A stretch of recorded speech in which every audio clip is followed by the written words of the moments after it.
So, to further on our discussion of death and the very self limiting beliefs that religion holds about death, there is something that we really need to know moving forward. And that is that in order to accept something different requires a new consciousness, a new way of being able to look at things. We can't enter into a new way of trying to embrace things with an old set of consciousness. And in fact, the new earth that is currently being created right now as we speak encompasses the new consciousness. Old consciousness has no place on the new earth. And that old consciousness, for those who have been indoctrinated with religion, would come from the belief system that the Bible has held people under for centuries. The unconscious state that the Bible talks about is what man has put man under. It's all ego driven. As long as you are fast asleep, we can hold you in fear. Then we can manipulate you, and then we can plan a rescue mission based all around prophecy. And that is exactly what the Bible has done. It is pointed to a time in the future when you will be rescued and you won't have to worry about the prospect of dying. But Jesus didn't teach or come here to teach with rules and regulations, much like the Bible has purported him to do. He came here to help people and embrace an expansive way of looking at consciousness or the greater source of intelligence, not the God that the Bible depicts, but a God that goes beyond the self-limiting aspects of what the Bible paints a God to be. It's much larger than that. And so the first step is really to let go of this idea that God is a patriarchal figure, a father figure. It is so much larger and vaster, enormous, and it takes a new consciousness or consciousness in general to understand that that is truly what we were intended to feel when we embrace this higher source, not the self-limiting belief about what God is through the Bible. And so if we take the teachings, the true teachings of Jesus, and take away the misinterpretations of the rules and the regulations that surround those teachings, we can better understand what it is that Jesus was really trying to get across when he talked about these teachings in his parables. And he was the greatest teacher because of those parables. Those parables were intended to help the people identify with something that would allow them to expand upon that because they could see themselves within that teaching. Then that teaching could be absorbed within them, where they could come to their own conclusion by having an experience.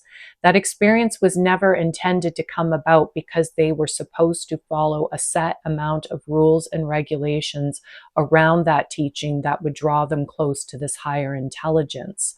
That's not what Jesus' teachings were intended to do. That is man putting limiting beliefs and rules upon Jesus' teachings so that they could vastly continue to keep people within a self-limiting organization that wouldn't allow people to be able to think beyond that box. Let's take, for instance, the teaching of the kingdom of the heavens. Being with God in the kingdom of the heavens, something that Jesus points to quite often throughout the Bible. It is much different than the picture that Christianity has painted. The heavens is not a literal place, and we know that there is no way for us to tangibly be able to say, this is the heavens, or even this is the sky. The heavens is intended to represent spaciousness, vastness, or eternal. Because there is no end to the heavens, not that humans have ever found. And when we think about it, we think about it in terms of how vast and spacious the heavens are. They are eternal. When we look at the word kingdom, although Christianity makes it sound like it is a literal place that we are achieving to try to get to within the heavens, the kingdom has nothing to do with anything that lies outside of us. What it does have to do with is the dimension of consciousness from within. That is where we access this greater knowing or understanding of the intelligence of all life, is from within. For most of our lives, and especially for those who've been indoctrinated with religion, your knowledge has come from logical thinking that the Bible has given to you. Again, good, bad, right, wrong, do this, don't do that. But the greater consciousness, the expansiveness of that knowledge, of that greater intelligence, comes from the heart. This is where it is all accessed. When you access that greater intelligence from that dimension of your heart, where it was always intended to be, now not only are you tapping into that from within you, now you tap into it from outside of you as well too. You see it in the trees, the rocks, the animals, the inanimate objects, in people, the stars, the planets, the galaxies, and on and on and on. There is no end. It is eternal to what it is that this conscious intelligence is all about. And the greatest part of that is you are a part of that. You're acting separately, but you are connected and one with this greater intelligence. You and life are one. There is no separation between the both, something that Christianity is in direct opposition to. And how many people have lost their lives over the centuries trying to connect with that spaciousness or that greater intelligence of consciousness, and have tried to explain it to other people, especially back in, you think about the 15th, the 16th, and the 17th century, and have lost their lives or been killed because Christianity deemed them evil or wrong for thinking outside of what they believed to be the truth.